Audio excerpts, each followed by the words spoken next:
तो मक्खन पात्र में रखते समय कह देती श्री कृष्ण ये तुम्हारे लिए है। और भगवान अपने भक्तों के नैवेद्य को स्वीकार करने के लिए घर घर जाकर के मक्खन, मिश्री, दूध, दही आदि स्वीकार कर रहे हैं, अपने भक्तों को सुख पहुंचा रहे हैं। क्योंकि ये सामान्य भक्त नहीं है, इन्होंने अपना सर्वस्व प्रभु के श्री चरणों में अर्पण कर दिया है।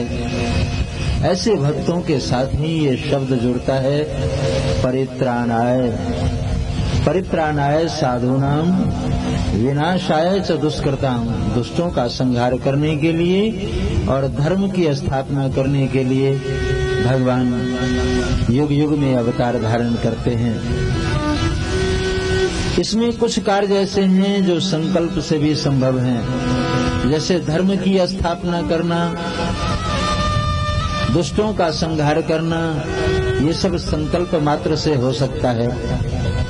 लेकिन ये जो परित्राण शब्द है, भक्तों को सुख देने वाली बात है, ये बिना अवतार के संभव नहीं है।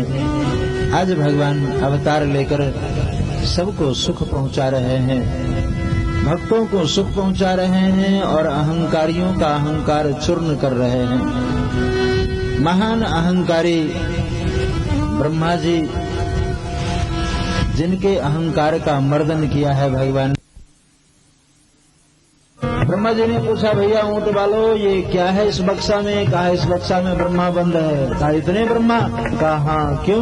कहा एक ब्रह्मा की बुद्धि खराब हो गई है, तो ये ब्रह्मा पद के प्रत्याशी लोग जा रहे हैं। बोलिए वृंदावन बिहारी लाल की जय। हो सकता है चुनाव में कहीं हमारा नंबर आ जाए, इसलिए इतने ब्रह्मा जा रहे हैं। अब ब्रह्मा जी का माथा ठनका, प्रभु के चरणों में आकर के प्रार्थना की है, बहुत प्रार्थना की है। ब्रह्म स्तुति बहुत विस्तृत है, लेकिन मैं विस्तार पूर्वक नहीं कह सकता क्योंकि समय का नितराम अभाव है। ब्रह्मा जी ने कहा है, नौमिड्य तभ्र बपुसे तदिदम्बराय गुंजावतंस परिपिच्छिल सन्मुखाय वन्यस्त्रजे कवल गोत्र विषान वेणु लक्ष्म श्रिये मृदु पदे पशुपांगजाय। कहा नौमिड्य तीव्र बपुसे तदिदम्बराय, हे यज्ञ हम आपके चरणों में नमस्कार कर रहे हैं। आपका क्या दिव्य स्वरूप है। सिर के ऊपर मोर का पंख धारण किए हुए हैं आप, और गले में गुंजों की माला है। पीताम्बर आपका शोभायमान हो रहा है। आपके हाथ में ये बेंत और एक हाथ में श्रृंग, इसकी शोभा तो कहना ही क्या। लक्ष्म श्रिये मृद पदे पशुपांग जाए, और आप नंगे पांव इस वृंदावन में चल रहे हैं। हे देव, आपकी महिमा अनंत है, आप हमें क्षमा कर दें, मुझसे अपराध हो गया। भगवान कोई उत्तर नहीं दिए। जब भगवान ने कोई उत्तर नहीं दिया तो ब्रह्मा जी भगवान के चरणों में दोबारा नमस्कार किए और कहा, आप मुझे दंड नहीं दे सकते। कहा क्यों नहीं दंड दे सकते? कहा मैं आपका गर्भस्थ शिशु हूँ।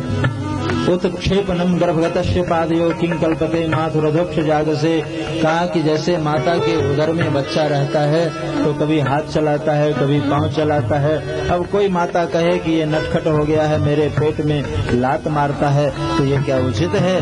भगवान ने कहा उचित नहीं है। कहा तो उसी तरह मैं आपका गर्भस्थ शिशु हूँ। और ब्रह्मा जी का एक नाम वेद गर्भ है। ब्रह्मा जी ने कहा आप मुझे दंड नहीं दे सकते। ब्रह्मा जी का मान मर्दन किया और भगवान सुंदर सुंदर लीला के माध्यम से ब्रजवासी को सुख पहुंचा रहे थे। ब्रजवासियों को इकट्ठा किया और कहा, मित्रों अभी तक तो हम लोग गौचारण में आए, खाने का प्रोग्राम बनाया, लेकिन कभी खेलने का नहीं बनाया। अब खेलने का कार्यक्रम बनाएंगे। कहाँ खेलेंगे? बच्चों ने पूछा तो भगवान ने कहा काली दह पर। कहा काली दह पर?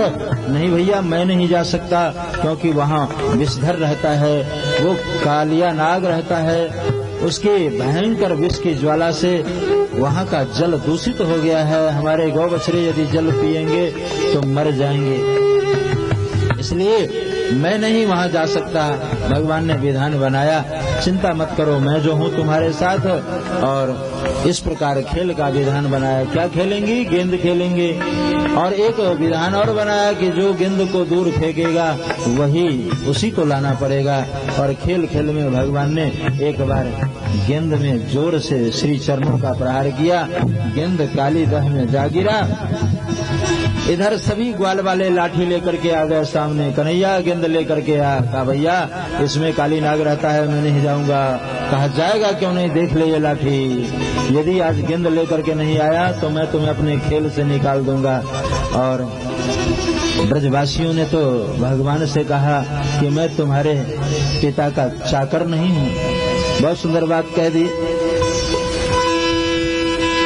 ना हम चाकर नंद बाबा के, ना हम चाकर नंद बाबा के, ना तुम हमरे नाथ गोसैया, ना तुम हमरे नाथ गोसैया।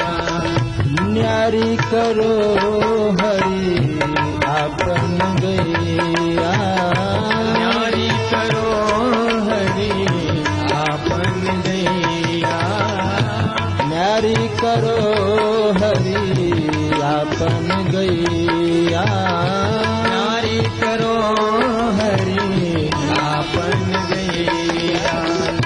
ना हम चाकर नंद बाबा के, ना हम चाकर नंद बाबा के, ना हम चाकर नंद बाबा के, ना तुम हमरे नाथ गोसैया। हम तुम्हारे बाबा के नौकर नहीं हैं और तुम हमारे लिए ईश्वर नहीं हो सकते, भले ही तुम किसी दूसरे के लिए ईश्वर होगे। आज यदि गेंद लेकर के नहीं आया कन्हैया तो हम तुम्हें अपने खेल से निकाल देंगे। अपनी गाय ले जाओ यहाँ से और हमारे तुम्हारी आज से ये रिश्तेदारी खत्म, ये खेल भी खत्म। भगवान ने कहा भैया जाता हूँ जाता हूँ। कदम वृक्ष के ऊपर चढ़ गए और भगवान ने बच्चों से कहा क्यों भैया छलांग लगा दूं? ब्रजवासियों ने कहा तमाशा क्या करता है, जल्दी छलांग लगा। ब्रजवासी ऐसा मानते थे कि काली नाग के डर के मारे कन्हैया तो इसमें कूदेगा नहीं। एक बार पूछा, दूसरी बार पूछा और तीसरी बार छलांग लगा दी। सभी ग्वाल बाल के आंखों में अश्रुबिंदु भर आए कि ये तो सचमुच कन्हैया जो है इसमें छलांग लगा दी। अब क्या होगा? छलांग लगाते ही जल के भीतर जितनी नाग पत्नियां थीं वो सब के सब आकर के भगवान को चारों ओर से घेर लिया। हे देव आप कौन हैं, कहाँ से आए हैं? कहा देवी मैं तुम्हारे पति का दर्शन करने आया हूँ। सभी नाग पत्नियों ने कहा नहीं स्वामी आप आगे न जाएं, नहीं तो बड़ा जहरीला नाग है, कहीं आपको डंक मार दिया तो मुझे बहुत दुख होगा। अभी इस समय वो सो रहा है। कहा देवी मैं तो उसे जगाऊंगा, मैं उसका दर्शन करने आया हूँ। और जैसे आगे बढ़े भगवान, काली नाग को जगाया तो उसने एक फना मारी भगवान के चरणों में। जैसे डंक मारी तो ऐसा लगा जैसे किसी ने लाल लाल फूल चढ़ा करके प्रभु चरणों की पूजा की है। प्रभु चरणों से जब रक्त बहने लगा, बहुत सुंदर स्वरूप था वो। एक दो बार उसने फना का प्रयोग किया, बाद में भगवान ने छलांग लगाई उसके मस्तक पर और उसके मस्तक को चूर्ण करना शुरू किया। उसके मुख से जब रुधिर बहने लगा तो नाग पत्नियों ने प्रार्थना की, हे देव आप मेरे स्वामी को न मारें, हम लोगों के ऊपर अनुग्रह करें। भवान ही कारणम तत्र सर्वज्ञो जगदीश्वर अनुग्रहम निग्रहम वा मन्य से तद विधेयिना। का भवान ही कारणम तत्र सर्वज्ञो जगदीश्वर, आप सर्वज्ञ हैं, जगदीश्वर हैं, साक्षात ब्रह्म हैं और अनुग्रह भी करना जानते हैं, निग्रह भी करना जानते हैं। तो आप हमारे पति के ऊपर अनुग्रह करें, कृपा करें और इसे प्राण दान दे दें। भगवान ने कहा देवियों एक ही शर्त पर मैं तुम्हारे पति को मुक्त कर सकता हूँ। कैसा शर्त, कौन सा शर्त? कहा आज के बाद तुम लोग काली दह में दिखाई नहीं दोगे। कहा स्वामी कहाँ जाऊं? कहा यहाँ से बहुत दूर रमनक द्वीप में तुम लोग चले जाओ ताकि ब्रजवासी लोग अपनी अपनी गायों को बछड़ों को जल पिलाएं। भगवान ने इस प्रकार अनुग्रह किया और सभी लोग वहां से चले गए। इधर मैया यशोदा और सभी ब्रजवासी बहुत दुखी हुए कि पता नहीं कन्हैया कहाँ चला गया। सब लोगों ने कहा मैया वो तो काली दह में प्रवेश किया। सब लोग आंसू बहा रहे थे। उसी समय भगवान काली दह से प्रकट हुए और जैसे काली दह से बाहर आए सब लोगों ने जय जयकार की। बोलिए भक्तवत्सल भगवान की बांके बिहारी लाल की। सब लोगों ने जय जयकार किया। आपकी जय हो, आपकी जय हो। बांके बिहारी लाल तेरी जय हो, बांके बिहारी लाल तेरी जय हो, बांके बिहारी लाल तेरी जय हो, बांके बिहारी लाल तेरी जय हो, जय हो वे तेरी जय हो वे, जय हो वे तेरी जय हो वे, जय हो वे तेरी जय हो वे, जय हो वे तेरी जय हो वे। भक्तों के प्रतिपाल तेरी जय हो वे, भक्तों के प्रतिपाल तेरी जय हो वे, बांके बिहारी लाल तेरी जय हो वे, बांके बिहारी लाल तेरी जय हो वे, जय हो वे तेरी जय हो वे, जय हो वे तेरी जय हो वे, जय हो वे तेरी जय हो वे, जय हो वे तेरी जय हो वे।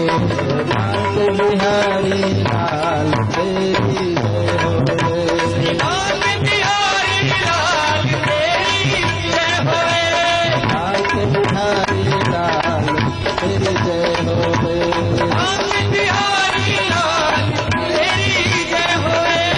भक्तों के प्रतिपाल तेरी जय हो वे, भक्तों के प्रतिपाल तेरी जय हो वे, बिहारी लाल तेरी जय हो वे, बिहारी लाल तेरी जय हो वे। बोले बांके बिहारी लाल की जय। सभी लोगों ने जय जयकार किया। भगवान श्री कृष्ण के करीब पहुँचे। बच्चों ने पूछा कन्हैया वो काली नाग तुम्हारे ऊपर प्रहार नहीं किया? भगवान ने कहा रे भैया मुझे देखते ही वो भाग गया। बोले वृंदावन बिहारी लाल की। बच्चों ने एक दूसरे की ओर देखा, कहा देखो ये कैसी कैसी बातें करता है, काली नाग तुम्हारे डर के मारे भाग गया। कहा भैया अब तुम इसमें अपनी गौ बछड़ों को पानी पिला सकते हो, अगर तुम्हें विश्वास न हो तो मैं तुम्हें पहले जल पी करके दिखाता हूँ। और भगवान ने काली दह का जल पान किया, बच्चों को विश्वास दिलाया। गाय बछड़े जितने थे सबको पानी पिलाना शुरू किए और ब्रज में एक अद्भुत चमत्कार देख करके लोग जो हैं भगवान श्री कृष्ण के साथ और जुड़ गए। इस प्रकार काली नाग के मान का मर्दन किया। काली नाग के मान का मर्दन अभी किया ही था, तब तक जंगल में दावाग्नि लगी। भगवान ने उस दावाग्नि का पान किया और धीरे धीरे शरद ऋतु का आगमन हुआ। शरद ऋतु के समय में भगवान ने अपना दिव्य स्वरूप धारण किया और जमुना के किनारे खड़े होकर के वेणुनाद किया, बंसी बजाई। और यही की वो पंक्ति है जिस समय भगवान वेणुनाद कर रहे थे उस समय कैसा स्वरूप था। बर्हा पीडम नटवर वपुः कर्णयो कर्णिकारम बिभ्रदवासः कनककक्षम वैजयंतीम च मालाम रंध्रान वेणोर्धरसूदया पूरयन् गोप वृंदै वृंदारण्यम सपदरम्नम प्राविशद गीत कीर्ति। बर्हा पीडम भगवान मोर मुकुट धारण किए हुए हैं, 3 जगह से टेढ़े हैं, कानों में कनेर के पुष्प हैं, शरीर के ऊपर पीताम्बर लहरा रहा है और बंसी के छिद्र में उनकी उंगलियां नृत्य कर रही है।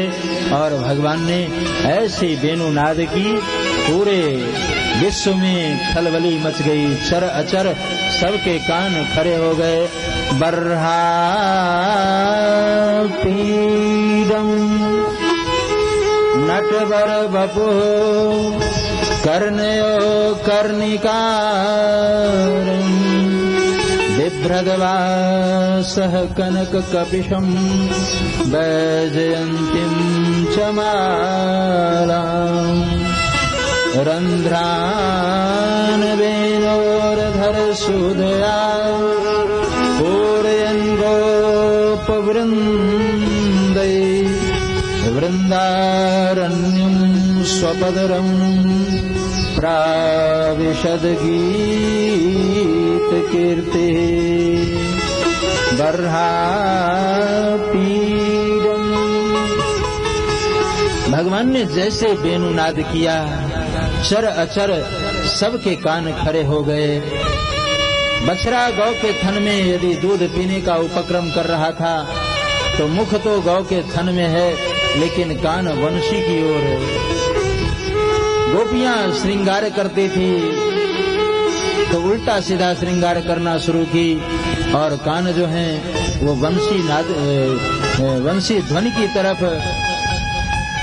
जो भोजन बना रही थी उसके भोजन में कई तरह की हेरा फेरी हो गई, सारा भोजन बर्बाद हो गया। किसी ने पूछा कि ये तुम्हारा भोजन नुकसान क्यों हुआ? कहा इसके मूल में श्री कृष्ण है, जब देखो बंसी बजा देता है, अकारण बंसी बजा देता है। हमारा तो बड़ा भयंकर नुकसान हुआ। एक गोपी ने कहा कि आज सुबह सुबह जब मैं पूजा करने जा रही थी उसी समय उसने बंसी बजा दी और पूजा का थाल जो था वो हाथ से छूट करके गिर गया। सब लोग एक दूसरे को अपनी अपनी बात सुनाते हुए कहने लगे, ले गई ले गई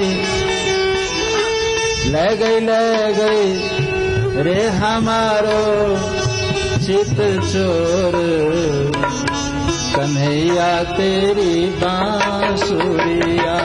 ले गई रे हमारो चित चोर, कन्हैया तेरी बांसुरिया। ले गई रे हमारो चित चोर, कन्हैया तेरी बांसुरिया। ले गई रे हमारो चित चोर, कन्हैया तेरी बांसुरिया। देवी पूजन चली एक दिन ले पूजा को थाल। देवी पूजन चली एक दिन ले पूजा को थाल। देवी पूजन चली एक दिन ले पूजा को थाल। देवी पूजन चली एक दिन ले पूजा को थाल। मंदिर महू पहुँच न पाए मिलो नंद को लाल। मंदिर महू पहुँच न पाए मिलो नंद को लाल। हैरन बाज उठी रे बड़ी भोर, कन्हैया तेरी बांसुरिया। हैरन बाज उठी रे बड़ी भोर, कन्हैया तेरी बांसुरिया।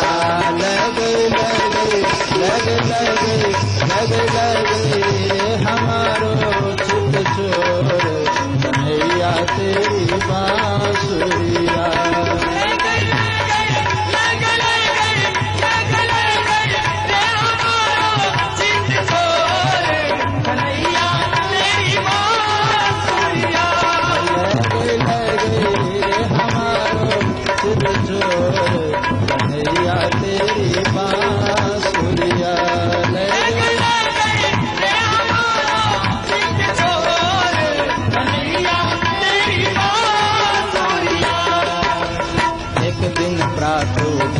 सखीरी दही दिलो बन लागी।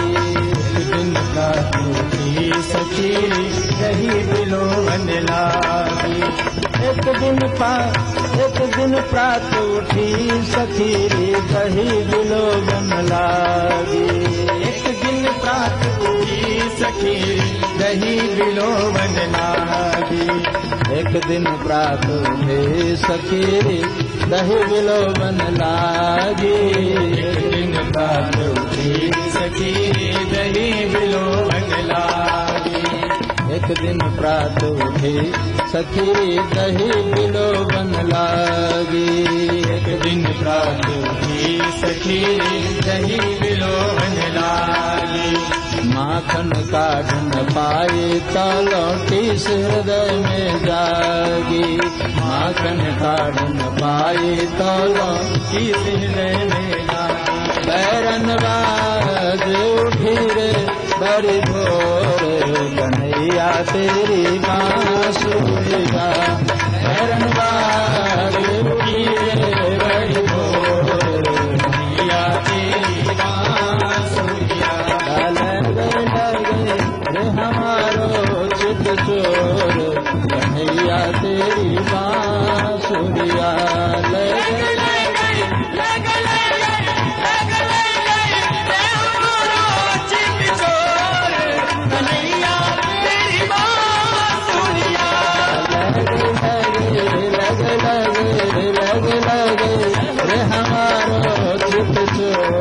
कन्हैया तेरी बांसुरिया।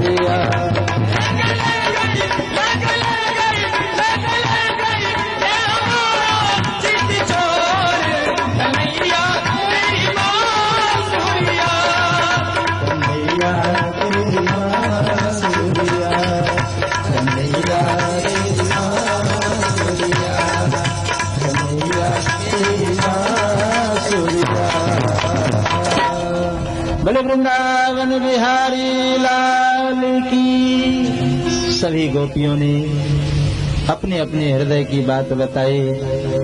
ये श्री कृष्ण जो है अकारण बंसी बजा देता है, हमारा भयंकर नुकसान हो जाता है। चल करके आज श्री कृष्ण को उलाहना देनी चाहिए। गोपियों का एक समूह भगवान के करीब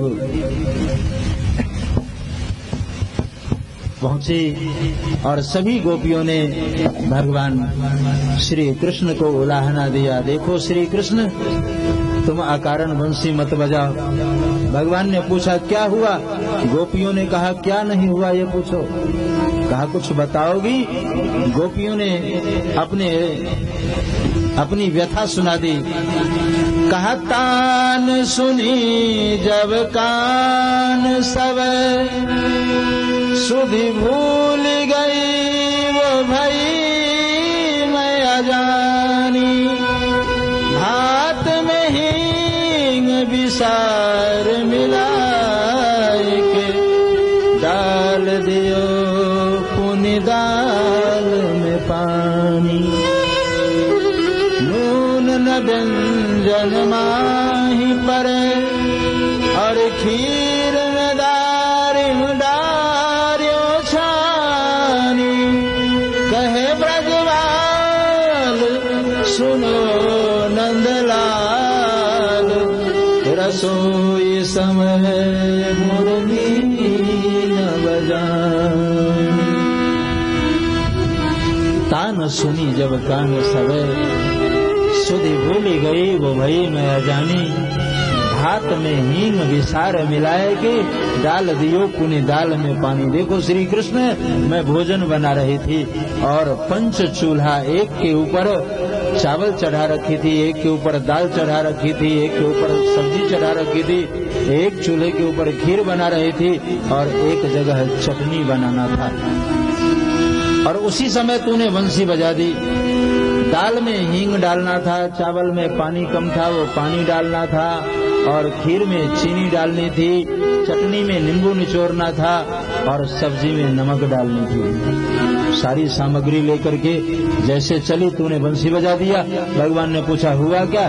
कहा भात में हींग, जो दाल में हींग डालनी चाहिए वो कहाँ डाल दी? भात में। और जो भात में पानी डालनी थी वो दाल में डाल दी। पहले से उसमें जल की मात्रा अधिक, अब तो और हर हर महादेव ढूंढने के बाद भी दाल का पता न चले। भात में हींग विसार मिलाए के डाल दियो पुनि दाल में पानी। नून न व्यंजन माही परे और खीर में दारिम डारे छानी। जो नमक डालना था सब्जी में वो डाल दी खीर में, और जो चीनी डालनी थी खीर में वो डाल दिया सब्जी में, और जो नींबू निचोड़ना था चटनी में वो खीर में निचोड़ दी। और ये सारा काम उलट पलट हो गया। खीर में नून, दाल में शक्कर, मक्खन में मिर्चाई। खीर में नून, दाल में शक्कर, मक्खन में मिर्चाई। मक्खन में मिर्चाई, खीर में नून दाल में शक्कर, मक्खन में मिर्चाई। गौ को साग ससुर को भूसी, गौ को साग ससुर को भूसी, ऐसी मत बहुराई। मुरलिया हर की मधुबन में धूम मचाई, मुरलिया हर की मधुबन में धूम मचाई, मुरलिया हर की मधुबन में धूम मचाई, मुरलिया हर की मधुबन में धूम मचाई। वृंदावन में बंसी बाजी, तीन भुवन धुन छाई, वृंदावन में बंसी बाजी, तीन भुवन धुन छाई। वृंदावन में बंसी बाजी, तीन भुवन धुन छाई, वृंदावन में बंसी बाजी, तीन भुवन धुन छाई। लैदीना नारद जी दौड़े, लैदीना नारद जी दौड़े, लैदीना नारद जी दौड़े, लैदीना नारद जी दौड़े। शिव समाधि बिसराई, मुरलिया हर की मधुबन में धूम मचाई, मुरलिया हर की मधुबन में धूम मचाई, मुरलिया हर की मधुबन में धूम मचाई, मुरलिया हर की मधुबन में धूम मचाई, मुरलिया हर की मधुबन में धूम मचाई, मुरलिया हर की मधुबन में धूम मचाई। खीर में नून, दाल में शक्कर, मक्खन में मिर्चाई। खीर में नून डाल दी, नींबू निचोड़ दिया। अब तुम ही बताओ श्री कृष्ण कि खीर में यदि नमक और नींबू निचोड़ दिया जाए तो कैसा होगा? कहा तो क्यों निचोड़ी? कहा ये सब तुम्हारे बंसी की करामात है, भोजन के समय में बंसी मत बजाया कर। कहे ब्रजबाल सुनो नंदलाल, रसोई समय मुरली न बजानी। दो समय भोजन मत, दो समय बंसी मत बजाना, एक तो रसोई के समय में और एक जब मैं भोजन कराने लगूं, भोजन कराने लगती हूँ उस समय बंसी बजा देते हो। तो गौ को साग, ससुर को भूसी, गाय के आगे सब्जी डालाती हूँ और ससुर जी जो भोजन करने बैठते हैं उनके आगे भूसी डाल देती हूँ थाल में, तो उल्टा उल्टा सारा काम हो जाता है। इसलिए कहे ब्रजवाल सुनो नंदलाल, रसोई समय मुरली न बजानी। तुम रसोई के समय में कृपा करके बंसी मत बजाना। भगवान ने कहा अच्छा ठीक है, अब नहीं बजाऊंगा, जाओ। सबकी छुट्टी कर दी और भगवान ने उसी जमुना के किनारे किनारे पुनः वेणुनाद करते हुए जैसे आगे बढ़े तो गोपियां अपने अपने घर गई और घर जाने के बाद मन में विचार करने लगी कि श्री कृष्ण के समीप जब मैं थी तो हमें बहुत सुख मिल रहा था, कौन सा ऐसा उपाय करें कि श्री कृष्ण मेरे बस में हो जाएं। विचार कर ही रही थी तब तक श्री नारद जी का आगमन हुआ। नारद जी के चरणों में नमस्कार की, बाबा आप कोई उपाय बताएं, कोई अनुष्ठान बताएं। बाबा जी ने एक अनुष्ठान बता दी, देखो गोपियों, अगर तुम श्री कृष्ण को अपने बस में करना चाहती हो तो एक मंत्र मैं देता हूँ, उस मंत्र का अनुष्ठान करोगी तो निश्चित रूप से श्री कृष्ण तुम्हारे वश में हो जाएंगे। कहा वो कौन सा अनुष्ठान है? कहा कात्यायनी माता का अनुष्ठान है। 1 महीने तक यदि तुम जमुना जी में स्नान करो और स्नान करने के साथ साथ इस मंत्र का जाप करो तो तुम्हें श्री कृष्ण ही पति के रूप में मिलेंगे। और ये बड़ा ही मंगलमय अनुष्ठान है। भागवत के क्रम में भिन्न भिन्न अंचलों की यात्रा होती है, भिन्न भिन्न प्रदेशों की यात्रा होती है और उस यात्रा के क्रम में हमने इस मंत्र का परीक्षण किया है। खास करके जो कुंवारी कन्याएं, कई जगह 30-30, 35-35 साल की कन्या हो जाती और विवाह में रुकावट आता है, इस मंत्र का अनुष्ठान करे तो निश्चित रूप से लाभ प्राप्त होता है। ये मंत्र मैं यहाँ से उच्चारण कर रहा हूँ। कात्यायनी महामाये महायोगीन धीश्वरी नंद गोप सुतम देवीं पतिम में कुरुते नमः इति मंत्रम जपन्त्यस्ताः पूजाम चक्रुः कुमारिकाः। ये जितनी कन्याएं थी इस मंत्र का अनुष्ठान की, लेकिन अनुष्ठान का तरीका जरा गलत निकाला। जमुना जी के किनारे गई और अपने वस्त्रों को उतार दिया। जमुना जी में खड़ी होकर के ये मंत्र जपने लगी। भगवान ने इस विधि को जरा बदलने की चेष्टा की।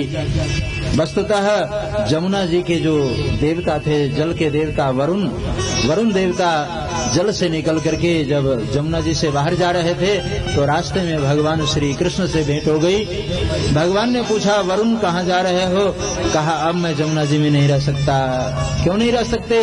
कहा, ये गोपियां मुझे तंग कर रही हैं। और वरुण देवता अपनी व्यथा सुना रहे हैं। और संक्षिप्त में ये गोपी क्षीर हरण की लीला आप सुने एक पद के माध्यम से।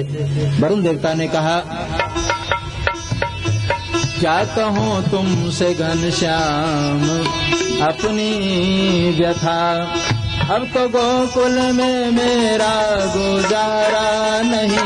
क्या कहूँ तुमसे घनश्याम अपनी व्यथा, अब तो गोकुल में मेरा गुजारा नहीं। तंग करने लगी है मुझे गोपियाँ, तंग करने लगी है मुझे गोपियाँ। कुछ उचित और अनुचित विचारा नहीं, तंग करने लगी है मुझे गोपियाँ। कुछ उचित और अनुचित विचारा नहीं। क्या कहूँ तुमसे घनश्याम अपनी व्यथा, अब तो गोकुल में मेरा गुजारा नहीं।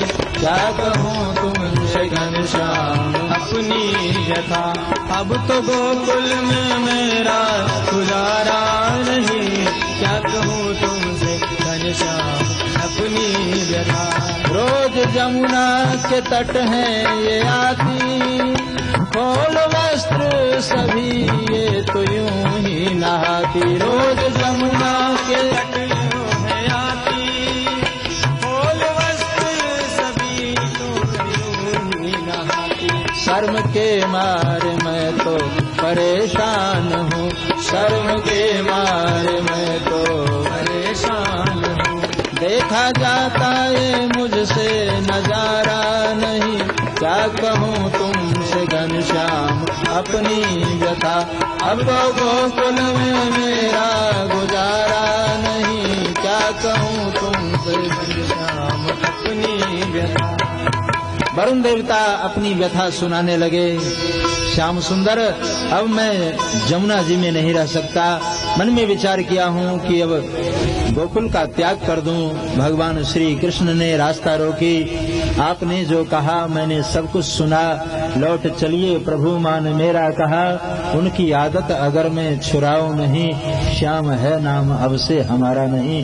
यदि मैं उनकी आदत न छुड़ाऊं तो आज से हमारा नाम श्याम सुंदर नहीं। वरुण देवता को वापस लाए और जमुना जी में रहने के लिए प्रार्थना किया। गोपियों का नियम था, प्रतिदिन की तरह वो अनुष्ठान करने जब जमुना जी के किनारे आई तो भगवान अपने मित्रों को साथ लिए और सभी गोपियों के वस्त्र उठा लिए। उठा करके वृक्ष के ऊपर लटका दिया।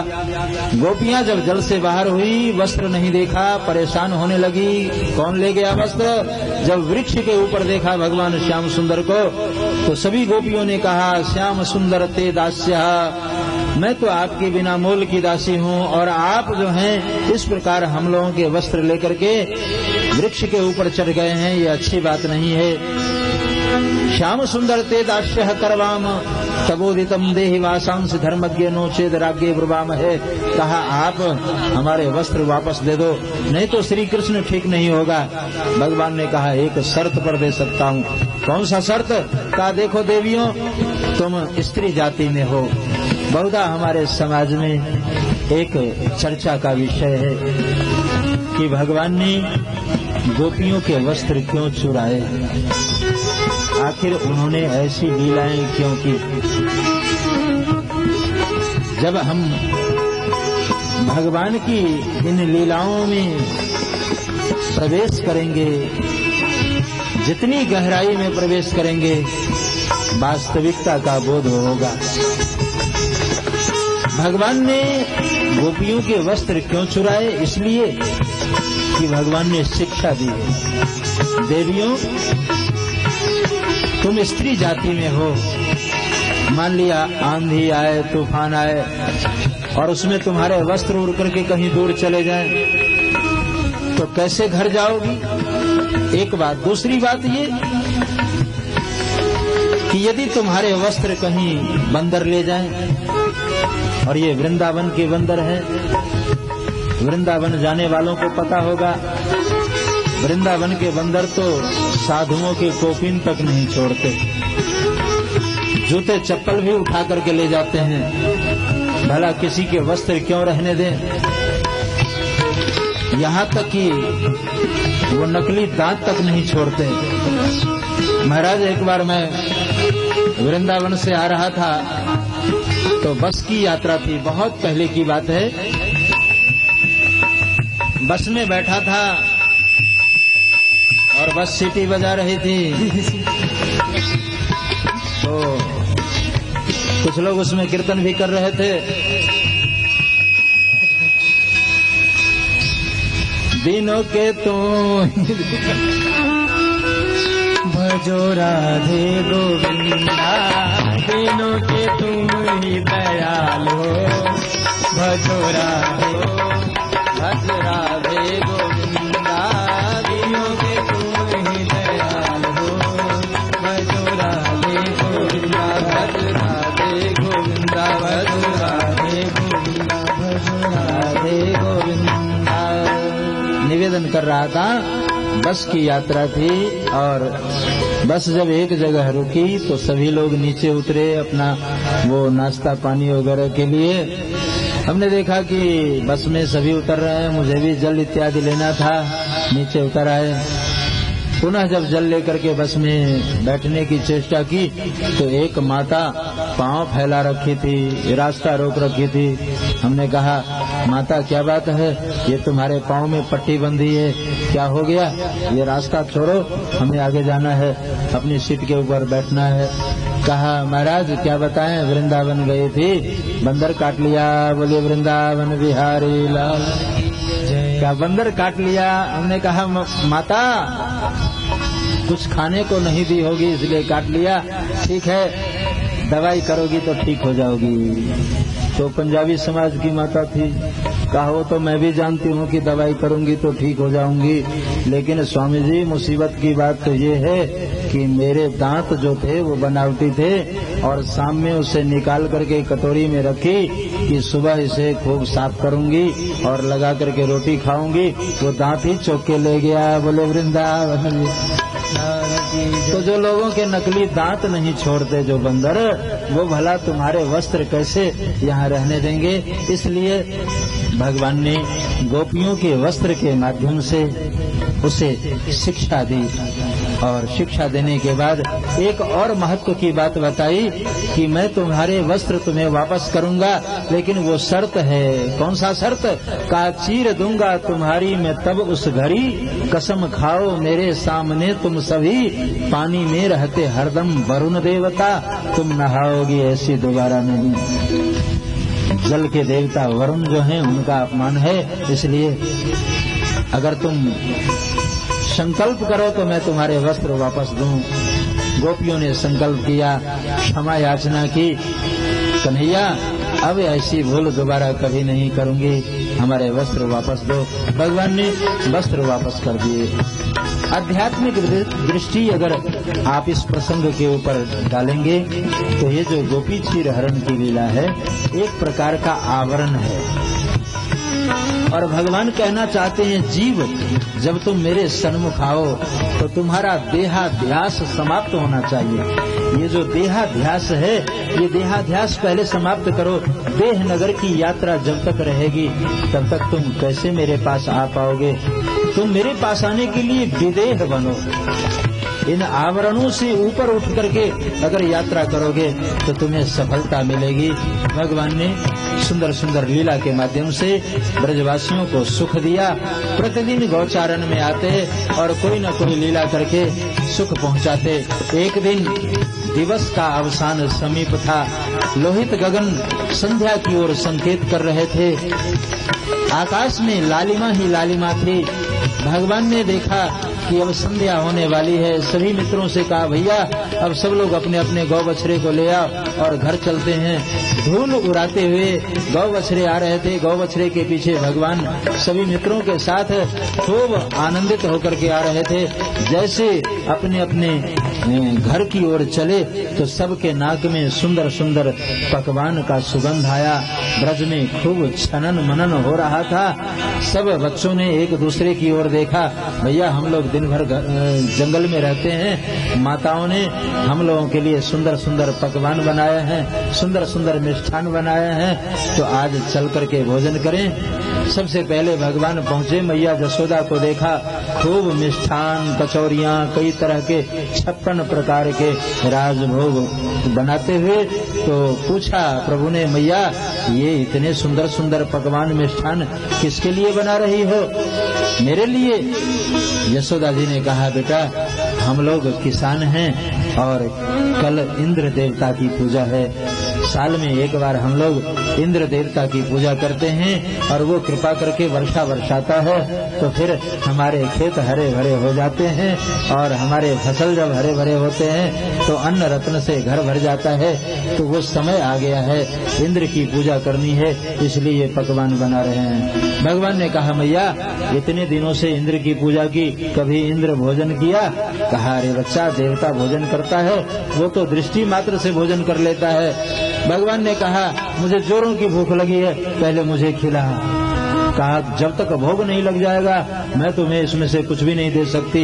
भगवान रोने लगे, रोने का अभिनय किया, लेकिन जसोदा एक नहीं मानी। तो बाबा के पास पहुँचे, बाबा मैया इतने सुंदर सुंदर पकवान बनाती है और देखो मैं दिन भर मुझे गौचारण में भेज देते हो। भोर भयो गैयन के पीछे मधुवन मोही पठायो, 4 पहर वंशी बट भटक्यो, सांझ परे घर आयो। दिन भर का भूखा हूँ और जब कह रहा हूँ कुछ खाने को दे तो कहती है देवता को भोग लगेगा तब हम भोजन देंगे, ये क्या उचित है? नंद बाबा ने सिर के ऊपर हाथ फेरा, बेटा कल की तो बात है, तू और कुछ खा ले, भोग लग जाएगा जब देवता को तब हम तुम्हें उसमें से प्रसाद देंगे। प्रभु ने नंद बाबा को मिलाया, बाबा एक बात बताऊं? क्या? कहा इंद्र देवता कभी भोजन किया? कहा नहीं। कहा एक देवता मेरे परिचय का है, अगर आप चाहें तो वो भोजन आपका स्वीकार कर सकता है और आपकी बात भी सुन सकता है, आपकी समस्या भी सुलझा सकता है। ऐसे देवता को क्यों न भोग लगाएं जो सामने भोजन स्वीकार करे। नंद बाबा ने सभी गांव के लोगों से कहा कि कह तो रहा है ठीक, जब प्रत्यक्ष अगर दर्शन दे कोई देवता तो हम उस देवता को भोग लगाएंगे, लेकिन बेटा वो देवता कौन है? और भगवान ने नाम बता दी। बोले गिरिराज जी महाराज की जय, श्री गिरिराज जी महाराज की जय। कहा बाबा उस देवता का नाम है गिरिराज, आप अगर चलेंगे तो गिरिराज जी आपके नैवेद्य को स्वीकार करेंगे और आपकी समस्या सुलझाएंगे। सभी लोग छकरों के ऊपर सामान लादे, पकवान लादे और गाते बजाते सभी लोग वहाँ चले। चलते चलते पहुँचे कहाँ? मुखारविंद के पास। और मुखारविंद के पास जैसे गए तो वहाँ सारा सामान उतार करके रखा। उतार करके रखने के बाद सभी ग्वाल वालों ने कहा भैया कन्हैया वो देवता कहाँ है, वो दिखाई क्यों नहीं देता? अरे भैया देवता से जब प्रार्थना करोगे तभी तो वो दर्शन देगा। और सभी लोग प्रार्थना करने लगे, श्री गोवर्धन महाराज महाराज तेरे माथे मुकुट विराज रहे। गोवर्धन महाराज महाराज तेरे माथे मुकुट विराज रहे। श्री गोवर्धन महाराज महाराज तेरे माथे मुकुट विराज रहे।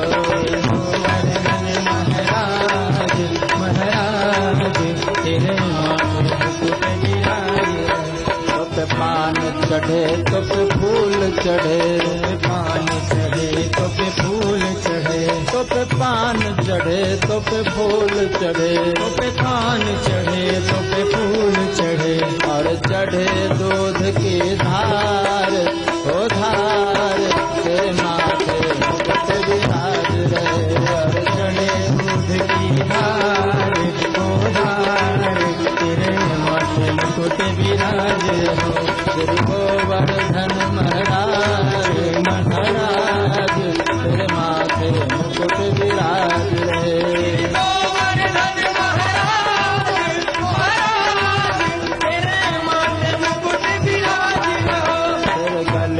कंठा सोने की गले में कंठा सोने की तेरे गले में कंठा सोने की तेरे गले में कंठा सोने की चोरी में हीरा लाल ओ लाल तेरे माथे मुकुट विराज रहो चोरी में हीरा लाल ओ लाल तेरे माथे मुकुट विराज रहो श्री गोवर्धन महाराज महाराज तेरे माथे मुकुट विराज रहो गोवर्धन महाराज महाराज तेरे माथे मुकुट विराज रहो तेरे माथे मुकुट विराज रहो तेरे माथे मुकुट विराज रहो।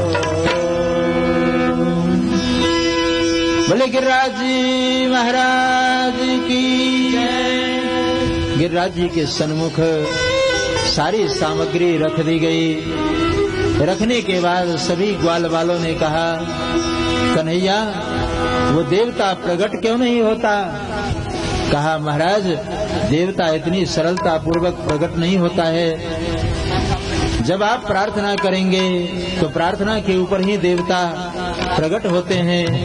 कहा महाराज प्रार्थना तो किया, कहा अब ध्यान करो, आंखें बंद करके ध्यान करो तब देवता प्रकट होंगे।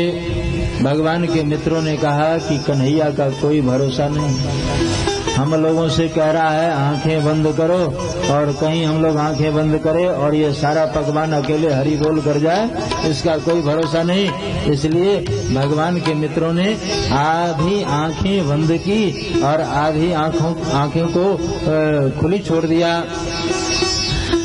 और कहा भाई कन्हैया वो दिखाई क्यों नहीं देता। भगवान ने कहा कि देखो तुम लोग ठीक ढंग से ध्यान नहीं कर रहे हो। कहा क्यों, हम लोग तो आंखें बंद कर लिए हैं। कहा आंखें बंद तो किए हैं लेकिन अभी आधी आंख खुली है। सब लोगों ने देखा कि कन्हैया बड़ा चतुर है। भगवान ने सबकी आंखें बंद करवा दी और एक रूप से खाने वाला और एक रूप से खिलाने वाला, खाने वाले भी भगवान ही हैं और खिलाने वाले भी भगवान ही हैं। भगवान प्रकट हो गए और सब लोगों ने जय जयकार किया। बोले गिरिराज जी महाराज की जय। सभी लोग जय जयकार किए और जैसे नैवेद्य देते गए भगवान खाते गए मांग मांग करके खाए और ले आओ और आन और आन और आन और करते करते उस जगह का नाम ही पड़ गया आन्योर। जब आप परिक्रमा करेंगे तो परिक्रमा में मुखारविंद के इस तरफ जो गांव है उस गांव का नाम है आन्योर। आन और करते करते ही नाम पड़ा आन्योर। भगवान ने मांग मांग करके सारे प्रसाद स्वीकार किए। ब्रजवासी देखने लगे कि ये तो विचित्र देवता है, ये तो इतना खा रहा है, लगता है प्रसाद भी नहीं बचेगा। भगवान के सामने सब लोगों ने कहा कन्हैया अब देवता से कह कि अब भोजन हो गया और पानी वगैरह पिए, कुछ प्रसाद वगैरह हम लोगों के लिए भी बचे। कहा भाई जब भोग लगाए हैं तो खाने दे, वो जितना खा रहे हैं खाने दे। अच्छा ठीक है जब तुम कह रहे हो तो खाने दो। खूब भगवान मांग मांग करके खाए, लेकिन इधर इंद्र देवता जो था वो नाराज हो गया कि इस नंद के बालक ने हमारी पूजा ही बंद करवा दी। गणम सांवर्तकम नाम मेघानाम चांदकारिणाम इंद्र प्रचोदयत क्रुद्धो।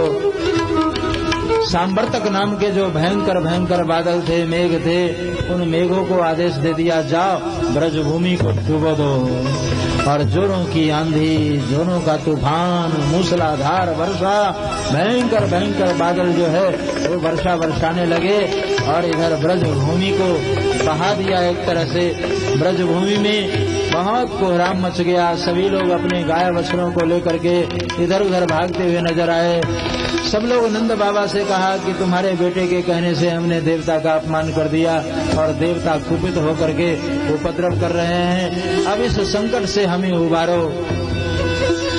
नंद बाबा ने कहा कन्हैया ये सब क्या हो रहा है, देखो ब्रजवासी कुपित हो गए हैं। भगवान ने कहा कि बाबा जिस देवता ने इतने भोजन स्वीकार किए हैं वो रक्षा भी करेंगे, आप सब मिल करके भगवान से प्रार्थना करें।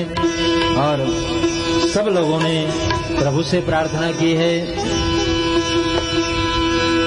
गोवर्धन गिरधारी जी,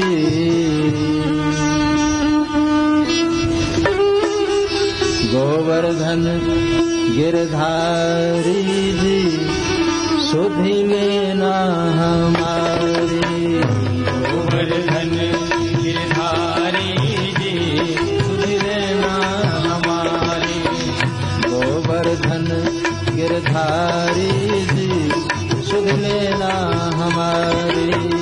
गोवर्धन गिरधारी जी, सुधि लेना हमारी। हम आए शरण तिहारी जी, सुधि लेना हमारी। हम आए शरण तिहारी जी, सुधि लेना हमारी। हम आए शरण तिहारी जी, सुधि लेना हमारी।